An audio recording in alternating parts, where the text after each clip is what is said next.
Hi everyone, I'm Emilie Villar, the project manager of DiatOmicBase, a web portal to mine diatom omics. The project is funded by the Mo Foundation and is led by Angela Falciatore from IBPC and Chris Boller from Events in Paris, France.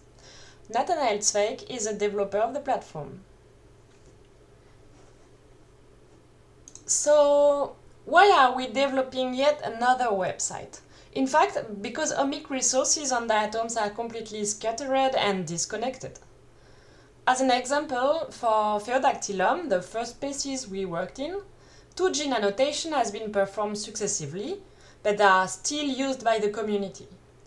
Fetter 2 is located at JGI, while the Fetter 3 is in Ensemble. So, if you are working on transcriptomics, the microarrays, you can find some analysis on Diatom portal, and for RNA-seq experiments, they are located at NCBA. And there is also a very interesting information about comparative genomics on Plaza and metabolic pathways were deposited on DiatomSeq. So we really need a place to centralize all these resources to be able to extract easily as much information as possible. That's why we decided to create a website that is mainly gene-centered. So let's take a look at the website. On the homepage, you will have basic information about what you will find on the platform, a methodological note about RNA-seq analysis, or future directions, and also the people involved in building the website. Here you have our contact, don't hesitate to send us an email if you have suggestions or corrections. On the website you have mainly 4 pages, a gene page, the genome browser, a resources page, and transcriptomic module page. I will begin by the resources. This is a page where we put all the resources that the data we used for the building of the other gene page. For each section, you will have a brief description of the resource, the link to the reference paper, and the links to download the data. So on the resource page, you will have the assembly, the different gene annotation, Fetter 2, Fetter 3, and also a gene annotation made from proteogenomics pipelines. In the transcriptomics section, there are the links to all the RNA-seq experiments we have used to pre-compute differential expressions. From these 24 already published bioprojects, we didn't compute every possible comparisons, but we decided the subgroups to compare.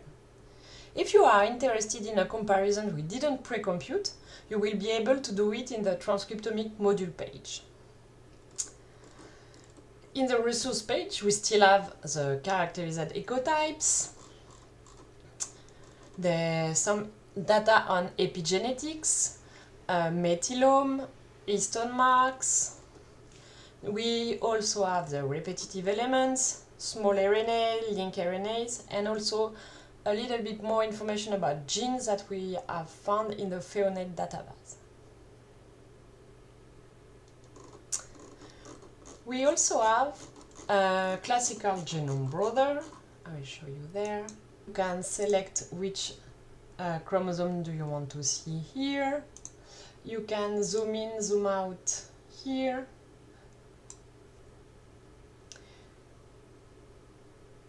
You can zoom in to see the nucleotidic sequence and also translation in the 6th frame here. Here you also have track selector button where you will find a different feature. You can look on the genome browser the histone marks, methylation, the transposable elements, small RNA, ecotypes, variants, and so on. Before continuing the website demo, I will just stop few seconds on CPS, the gene I will use as a case study to illustrate how the gene page works. CPS is a gene coding for carbamoyl phosphate synthetase, a key enzyme of the ornithine urea cycle that is located in the mitochondrion. The gene has been shown by Allen et al. In 2011 to facilitate rapid recovery from prolonged nitrogen limitation. Indeed, as you can see on this log-to-fold change map, CPS is mainly overexpressed in the early phases of recovery after nitrogen starvation, whatever the substrate used. So, on GenePage you can search genes from different ways. You can search by the gene ID, gene ontology, KID, keyword, interpro. You can also blast a sequence. And you can search with different keywords here on the general search bar. I will search CPS with the keyword. And here you have the different results, and you can find your gene is here, CPS3. Here it is. So on the gene page you will have some basic description and correspondence of gene ID with FATER2, UniProt, NCBI, etc.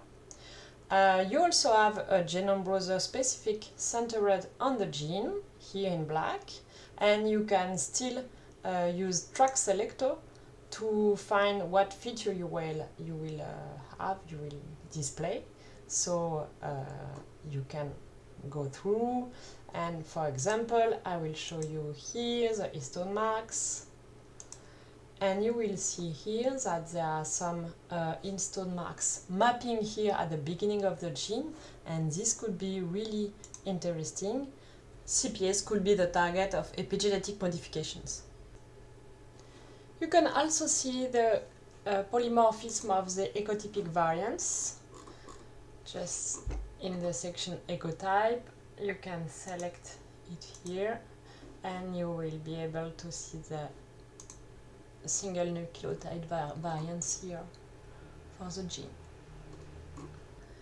As you can see, this kind of centralized resource opens novel questions to investigate CPS regulation and function.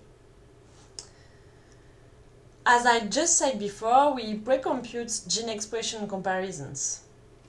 On the log-to-fold change plot here are only presented the significant differences, but you have also the non-significant comparisons here, and when the gene is not expressed here. You can have more information by clicking on the bar here.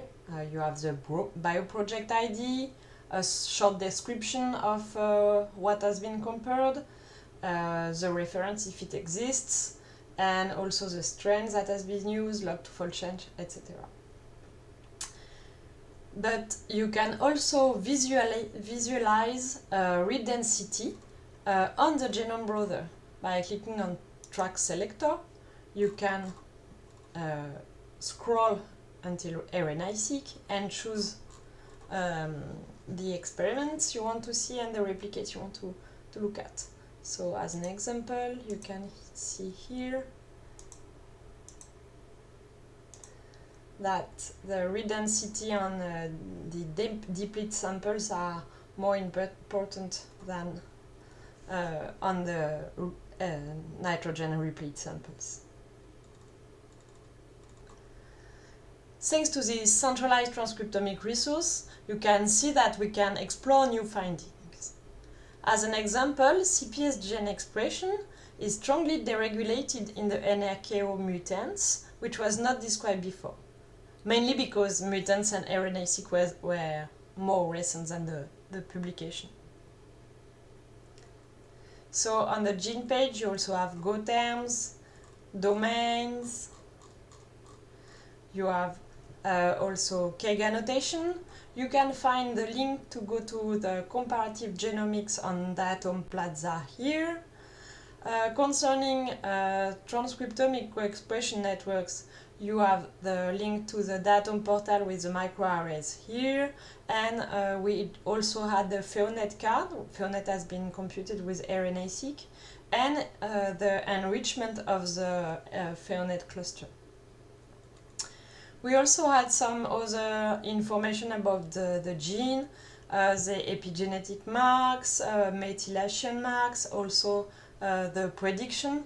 It's quite nice to see here that Hector predicts that the CPS gene is located in the mitochondrion. It's a good control for us also, it's a positive control. And we also had a comment part when you can leave a comment with just if you have some more information about the gene or something like that. Please, if you are comment, leave your contact. If we have question, we can send you an email, and also the publication so to refer your information. And to finish, I will present you the transcriptomic parts. So here. So as I said just before, we pre-computed the numbers of comparisons, but it's not exhaustive. And if you want to compare your own design of comparisons, you can do it here on the transcriptomic page. Here you have to select the experiment you want to compare. So maybe if you are interested in a response to nitrate starvation, you can click on this line, on this box. Here in the biosample chart, you will have all the biosample composing the experiment. So you can grab and drag in the different subsets you want to compare. Let's say we want to compare replicates 1 and 2 from deplete to replete. So let's just click on submit, and this will be computed on our cluster. I cheat a little bit because I have here the results. So here you have the same plot as on the gene page, but here it's not the experiment, it's a gene ID, and those genes are overexpressed in the replete replete sample, and here underexpressed. And you can download all the result tab, and you can also change the number of genes that are displayed and save the graph. Okay, that's all for the DiatOmicBase demo, but we still have a lot of work to do. Indeed, we would like to add new species. First, we will begin with Thalassiosira and next Pseudonychia. We also would like to complete the RNA-seq module with a AirShiny app, which is called IDEP, and that would enable us to draw heat maps, to do clustering and enrichment analysis. And finally, we also want to increase the number of analysis modules available by adding the possibility of searching gene using HMIM, to compare genomes with a polymorphism analysis module, a phylogenetic module. And we also would like to add cross-references with field data like tar oceans or other environmental data. One more time, don't hesitate to contact us if you have any questions, any suggestions. We will be very happy to collaborate also. Okay, now that's all for me. I would like to thank the organizer to give me the opportunity to present the DOB website, and of course all the people who help us to build the website. Pierre Vincent from eBens, who spent a lot of time debugging our scripts, and also Klaas van der Poel and Michele Fabrice, who are members of the steering committee. They always support us and give us very useful advices. So thank you for your attention, and I'm available if you have any questions.